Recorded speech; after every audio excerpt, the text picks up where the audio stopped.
আল্লাহুম্মা ইন্নী আউযু বিকা মিন ওয়ালাদিন ইয়াকুনু আলাইয়া ওয়াবালা। ওগো আল্লাহ, এমন সন্তান থেকে আমি তোমার কাছে পানাহ চাই যে সন্তান আমার বোঝা। কিছু কিছু সন্তান পিতামাতার জন্য বোঝা হয়, পিতামাতার জন্য বোঝা সন্তান থেকে আল্লাহর কাছে পানাহ চাওয়া আল্লাহর রাসূল শিখাইছেন।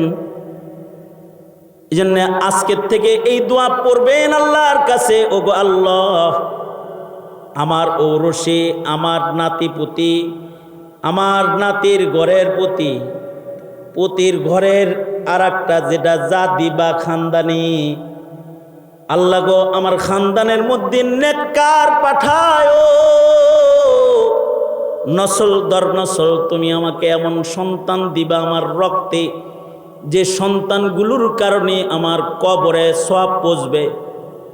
ওগো আল্লাহ, এমন সন্তান দিবা না যে সন্তান আমার জন্য বোঝা হয়ে যাবে। আরবিতে যদি না পারেন তাহলে বাংলায় বলবেন, এমন সন্তান দে আল্লাহ, এমন সন্তান দে, কামাই খাওয়ার আশা নাই, মইরা গেলে দোয়া করবে যে। 5 কিসিমের সন্তান আছে যে সন্তানগুলা মা বাবার জন্য নিয়ামত। এর ভিতরে এক প্রকারের সন্তান হলো যে সন্তানগুলা বালেগ হওয়ার আগে মারা যায়। আজকে নিয়ামতপুর গেলাম, যে মসজিদে আমার বয়ান ছিল বাদাল আসর, এই ইমাম সাহেবের এক সন্তান মাসুম বাচ্চা পানিতে পড়ে মারা গেছে না। ওনার নাম কি? রুহুল আমিন, মৌলানা রুহুল আমিনের সন্তান, ছোট্ট সন্তান, পানিতে পড়ে মরে গেছে, বালেগ হওয়ার আগে মারা গেছে। আমার কাছে হাত ধরে কাঁদে দিছে, হযরত আমার ছেলেটা আল্লাহ লয়ে গেল। আমি আর কানে কানে কইছি আলহামদুলিল্লাহ, আল্লাহর শুকর সব হালতে আদায় করতে হইব, সবর করলে সন্তান জান্নাতে নিব, কাঁদবেন না। একটা মাসুম বাচ্চা যে মারা যায়, এইটা হলো মাসুম বাচ্চারা হলো পিতামাতার জান্নাতে যাওয়ার ইঞ্জিনের মতো। যেই সন্তানগুলার আমল নামায় এখনো গুনাহ লেখা হয় নাই, সন্তানের জন্য তো মা বাবার মায়া লাগেই। বালেগ হওয়ার আগে যেগুলো মারা যায়, এইগুলো মা বাবার জন্য নিয়ামত। এ কারণে সন্তান মইরা গেলে তো কষ্ট লাগেই, কিন্তু মাসুম অবস্থায় কোনো সন্তান মারা গেলে ভর্ৎসনা কইরা আল্লাহকে দোষারোপ করতে নাই, শুকরিয়া কইরা মহান রব্বুল আলামিন রে গোপনে এটাও বলা চাই, ইন্না লিল্লাহ তো পড়বেই, কিন্তু আল্লাহকে বলবে, আল্লাহ তুমি একটা শাফাআতকারী সন্তান আমারে দিছো, আমি খুশি আছি, আমাকে আরো নেক সন্তান তুমি দান করো। আবার অনেকে আছে যদি মাসুম বাচ্চা মারা যায়, কিছু কিছু মহিলা আছে এগুলোর বাচ্চা হয় আর মরে। আমার কাছে এক জামাই মিয়া আইছে তদবির নেওয়ার জন্য, হুজুর আমার বোর 4টা বাচ্চা হয়ে হয়ে মরে গেছে, কোনোটা 3 দিনের মাথায়, কোনোটা 7 দিনের মাথায়, কোনোটা 1 মাসের মাথায়, বাঁচে না, 4টা মরছে।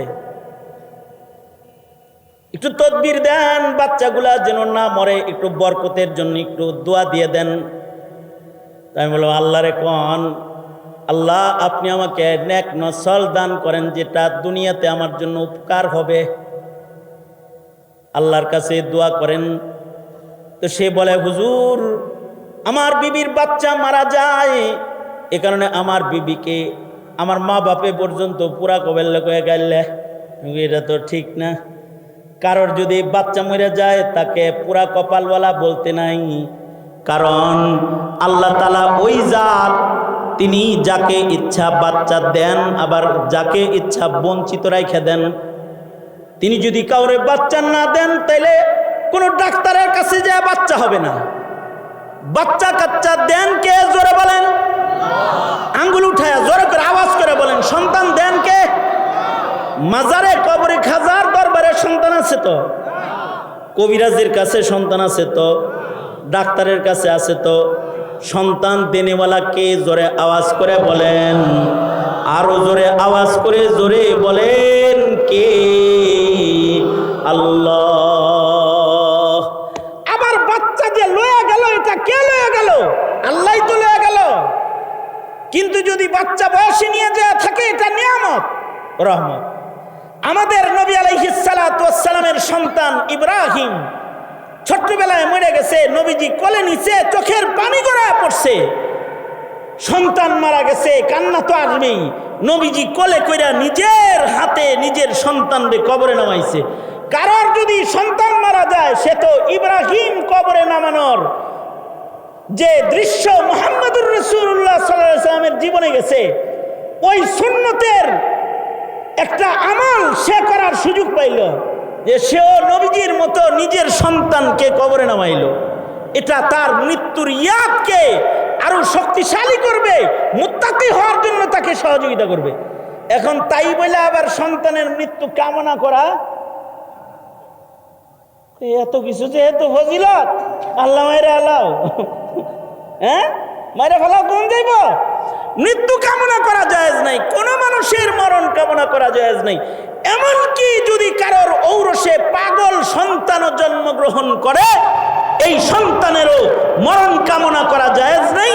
কারণ মাসুম বাচ্চা যেমন নিষ্পাপ, পাগলরাও নিষ্পাপ। পাগলের উপরে শরীয়তের কোনো বিধান নাই।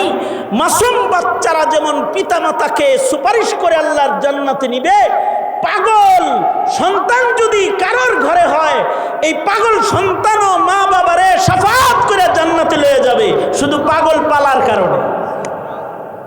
আমি এক এলাকায় মাহফিলে গেছি, এক লোক তার সন্তান আমার কাছে নিয়ে আসছে। এটা যে পাগল এটা আমি জানি না। উনি নিয়ে আসছে বরকতের আশায়, যে হুজুর যদি একটু ফুফা দেওয়াই, যদি কোনো উন্নতি হয়।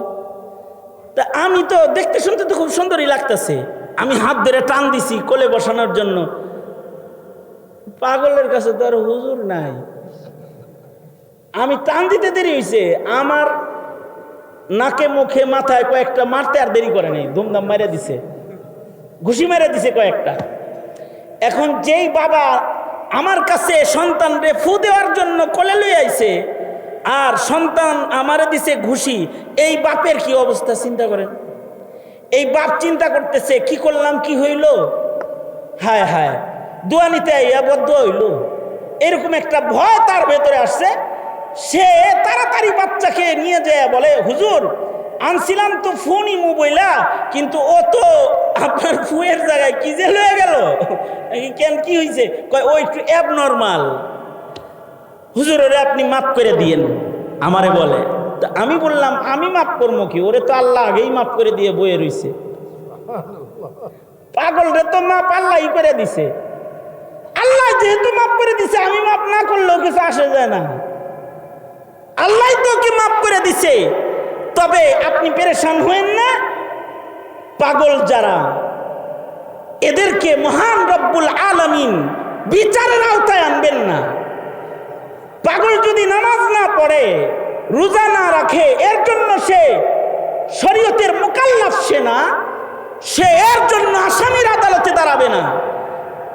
এই হাদিসকে পুঁজি বানায় অনেকে আছে নিজেরা চট জট পইরা পাগল সাজে। এরকম সাজা পাগল হয়তো নওগাঁতে নাই, পাগল সাজে কিছু আছে না, আউলা কেশ, পাগল বেশ, চট জট, এগুলো দিয়ে পাগল সাজে। কি লেগা? ওই যে কয় আমরা পাগল, আমার নামাজ নাই। আল্লাহ যদি কাউকে পাগল বানায় দেয়, তার তো শরীয়ত নাই।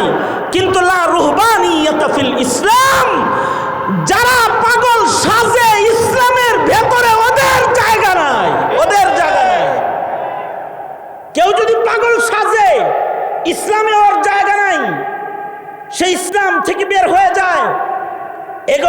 এজন্যে সাজা পাগল যারা, তা করে প্রশ্রয় দিলে ওরা বলবে কি জানেন? কুলাউযু বিরাব্বিন নাসে, মালিকের নাসে, আল্লাহ নাচতে কইছে, গান গাইতে কইছে, এটি কয়ে মানুষের ঈমান নষ্ট করে ফেলবে। ওই যে আবুল সরকার এক পাগল। ঠিক ঠিক, সাবধান।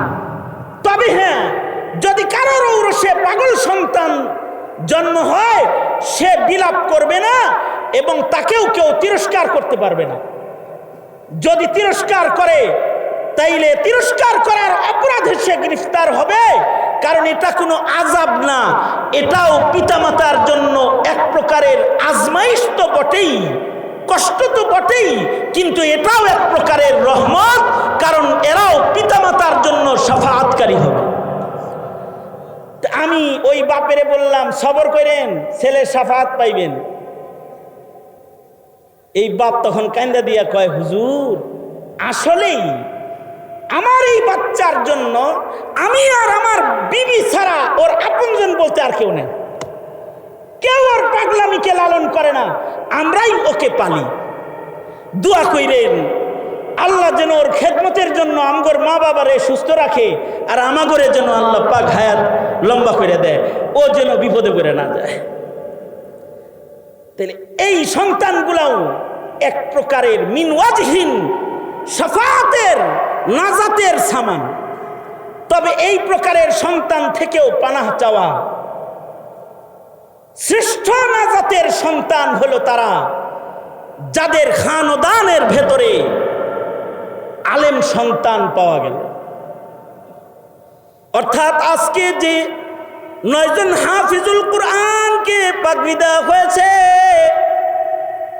অথবা যদি কারোর খানদানের ভেতরে আলেমীদ্বীন সন্তানের জন্ম হয়ে যায়, যারা আলেম হয়ে যায়, এই সন্তানগুলা শুধুই মাত্র মা বাবার জন্য নিয়ামত নয়, টোটাল বংশের জন্য তারা নিয়ামত।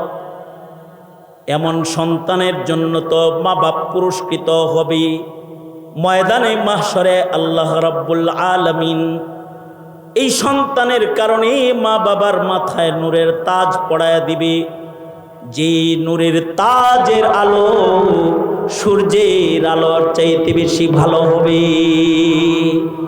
আর এই সন্তানগুলা 10 নসলকে শাফাআত করবে, এমন 10 জনকে শাফাআত করবে যাদের উপরে দোজকের আগুন ওয়াজিব হয়ে গিয়েছে, কুকর্মের কারণে যারা জাহান্নামী হিসেবে গণিত হয়ে গেছে, এমন 10 নসল রক্তের সম্পর্কের লোকদেরকে শাফাআত করে তারা আল্লাহর জান্নাতে লয়ে যাবে।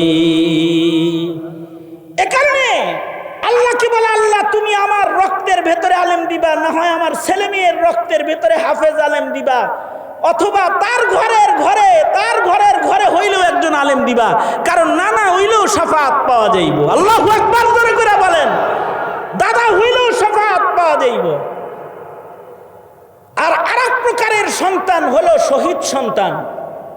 আমাদের দেশের সন্তানরা জীবন দেয়, কেউ আছে চোরের লেগে জীবন দেয়, বাটপারের লেগে জীবন দেয়, চান্দাবাজের লেগে জীবন দেয়, কুফরি তন্ত্রের জন্য জীবন দেয়, আছে না নাই জোরে বলেন। কিন্তু কেউ কেউ আছে যারা দ্বীনের জন্য জীবন দেয়, মুজাহিদ, শহীদ।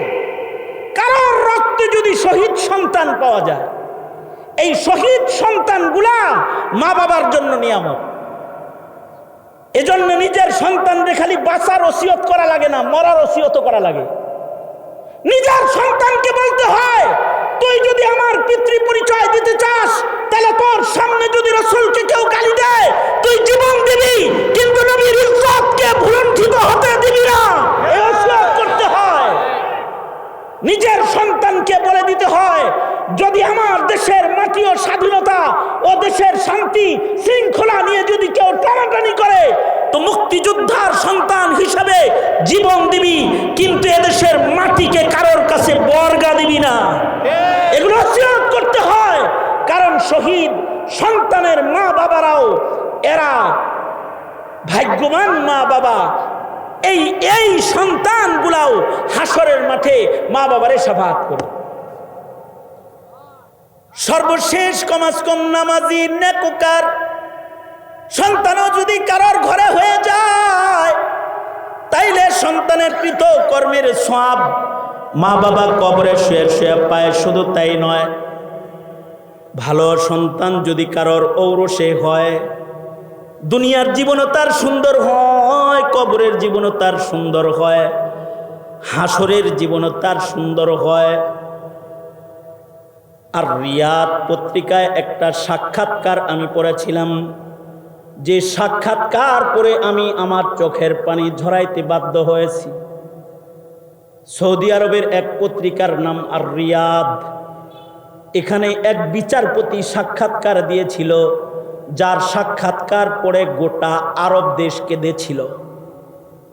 যে দৃষ্টান্তর মাধ্যমে আমি আমার আলোচনার ইতিহাসকে টানব সেটা হলো এই সৌদি আরবের রিয়াদের বিচারালয়ে কোর্টে একটা বিচার আসছে, একটা মামলা এসেছে। মামলাটা করেছে বড় ভাই ছোট ভাইয়ের নামে। দুই ভাই, ছোট ভাই বড় ভাইয়ের নামে একটা মামলা করেছে আদালতে। কি মামলা করেছে? মামলা করেছে মহামান্য আদালত, আমি এক বঞ্চিত সন্তান, আমি আমার বড় ভাইয়ের নামে মামলা করতে আসছি। আমাদের দেশে বঞ্চিত বলতে বোঝায় বড় ভাই যদি জমিন দখল করে খায় তাইলে ছোট ভাই জমিন বঞ্চিত হয়ে মামলা দেয়। বড় ভাই যদি বাবার সম্পদ দখল করে তাইলে বঞ্চিত হয়ে মামলা দেয়। কিন্তু বিচারপতি বলতেছে আমার আদালতে এমন একটা বিচার এসেছে যে বিচারটা সম্পদের ভোগবিলাসের বঞ্চিতের বিচার নয়। ছোট ভাই আদালতে মামলা দিয়ে বলতেছে মহামান্য বিচারপতি, কোর্টে বিচার লয়ে আমি আসছি এজন্য যে আমার একটা মাত্র ধন আছে, সেটা হলো আমার মা। ছোট্টবেলায় বাপ হারাইছি, মা ছাড়া আমার কেউ নাই। আমরা দুই ভাই, কিন্তু আমার বড় ভাই আমার উপরে জুলুমকারী। 17-18 বছর হয়ে যায় আমার বড় ভাই মার খেদমত একা একা করে। আমি ছোট সন্তানকে মায়ের খেদমতের সুযোগ আমার বড় ভাই দেয় না। ও আদালত, আমার কি জান্নাত নাই?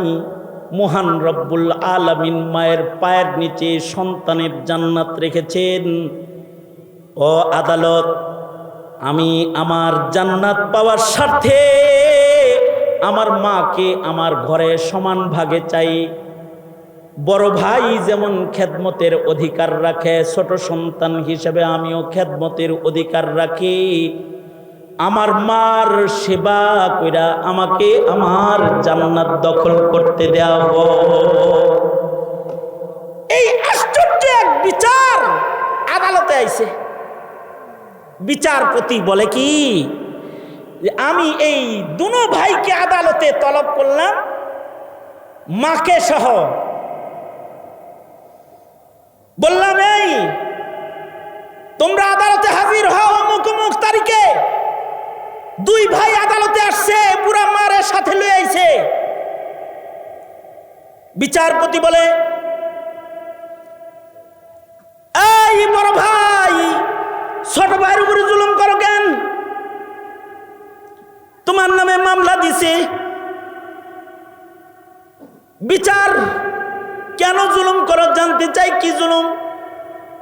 তোমার মা তোমার ঘরে আটকায় রাখো কেন? ছোট সন্তানের কাছে দেও না কেন? বড় ভাই বলে ছোট্টবেলায় বাপ হারাইছি, মা আমার বিছনায় পড়া প্যারালাইসিসের রোগী। মায়ের পেশাব পায়খানা সাফ করতে করতে আমার নাক এখন আর গন্ধ কয় না। ও ছোট মানুষ হঠাৎ করে মার খেদমত করতে যায়, যদি না পারে তাহলে ও বদদুয়া লয়ে লইব। আমি তো ওর উপরে জুলুম করি না, ওকে বদদুয়ার থেকে বাঁচাইবার জন্য আমি মায়ের নিজের হাতে খেদমত করে যাই। আমার ছোট ভাই রে একটু রহম করতাছি।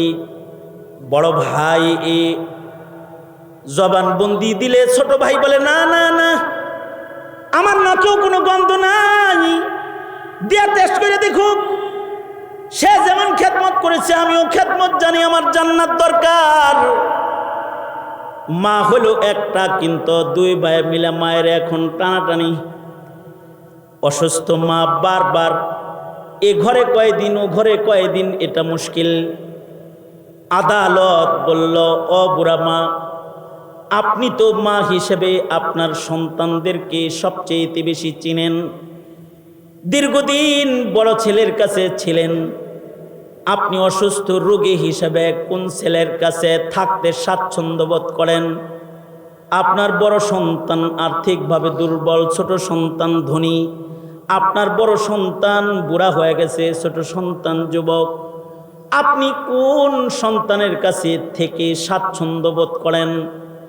আপনি তার নাম উচ্চারণ করলে আদালত থেকে আমরা মায়ের পছন্দ মতো ঘর লিখে দিব, আদালতের ফায়সালা দিব, আপনি ওই ঘরে থাকতে চান। আপনার দুনো সন্তান আপনাকে নিতে চায়, আপনি কোন ঘরে থাকতে চান এটা বলেন। বিচারপতি বলে, মায়ের জবান খুলতে বললাম। এদিক থেকে ছোট সন্তান বলে, মা আমার নাম বলো। বড় সন্তান বলে, মা আমার নামটা লেখা দাও। দুই সন্তানেই কান্দে। মা একবার ছোট ছেলের দিকে তাকায়, একবার বড় ছেলের দিকে তাকায়। আদালত বলে, মা গো বলেন না, কথা বলেন, কার কাছে যাইতে চান? মা তখন বলে, আমার কাছে দুনো সন্তান সমান। এক সন্তানের নাম আদালতে উচ্চারণ করে আমার ঔরসের আর এক সন্তানকে আদালতে আমি খাটো করতে মা হিসাবে আমি পারবো না। মহামান্য আদালত যে ঘরে আমাকে দিবে আমি সেই ঘরে থাকব। আমার দুইটাই হীরার টুকরা, মহান রব্বুল আলামিনের দেয়া বরদান। আমাকে দুটোই আল্লাহ ভালো সন্তান দিছে, একটার কথা বইলে আর একটারে খাটো করবো না আমি। আদালত বলে, আমি ফয়সালা দিলাম। এই বড় ভাই, দীর্ঘদিন তো খেদমত করছো, কিছুদিনের জন্য তোমার ছোট ভাইকে তোমার মাকে দিয়ে দিলাম। তবে ছোট ভাই, বড় ভাই যেমন নিজের ঘর থেকে নিজের মাকে তোমার ঘরে আসতে দেয় নাই, একা একা খেদমত করেছে। তুমি এই জুলুমটা কইরো না, তোমার ঘরে তোমার মাকে রাখো, খেদমত করো। কিন্তু যদি বড় ভাই মায়ের মায়ায় যদি তোমার ঘরের দরজায় দাঁড়ায় যায়, ফেরত দিবা না। নিজের কোলে করে সন্তান হিসাবে তোমার মাকে বড় ভাইয়ের ঘরেও মাঝে মধ্যে দিয়ে আসবে। তোমার শক্তি আছে, অর্থ আছে, সমর্থ আছে, তুমি খেদমত করবে ভালো, কিন্তু বড় ভাইরে বঞ্চিত করে নয়, বড় ভাইরেও দিও। আদালত বলে, এমন একটা বিচার করার পরে ভাবলাম এই বিচারের চিত্রটা গোটা রিয়াদবাসীকে জানায়া দেই। কারণ এই রকম আদর্শ নেক সন্তান প্রত্যেক ঘরে দুইটা লাগে না। এমন নেক সন্তান যদি কারোর ঘরে একটা হয়ে যায়, ওই এক সন্তান যদি নেক হয়, তাইলে কোনো মা বাবাকে বৃদ্ধাশ্রমে যেতে হয় না, কোনো মা বাবাকে বুড়া অবস্থায় ভ্যান গাড়ি চালাইতে হয় না, কোনো মা বাবাকে পরের দুয়ারে দাঁড়ায় বলতে হয় না, ক্ষুধার্ত এক বুড়ি মারে এক মোট ভাত দাও। কোনো মা বাবাকে পরের দুয়ারে দাঁড়ায় বলতে হয় না, হাত পেতে আমাকে একটা টাকা দাও, আমাকে প্যারাসিটামল কেনার জন্য একটু পয়সা দাও, আমার ছেঁড়া কাপড় পরিবর্তনের জন্য আমাকে একটা কাপড় কেনার অর্থ দাও। কোনো মা বাবাকে বুড়া বয়সে ভিক্ষার ঝুলি কাঁধে রাখতে হয় না। যদি এমন একটা আদর্শ সন্তান কারোর ঘরে একটা হয়ে যায়, তাইলে দুনিয়ার জীবনও ওই মা বাবার সুখের সুন্দর হয়ে যায়, ওই মা বাবার কবরও সুন্দর হয়ে যায়।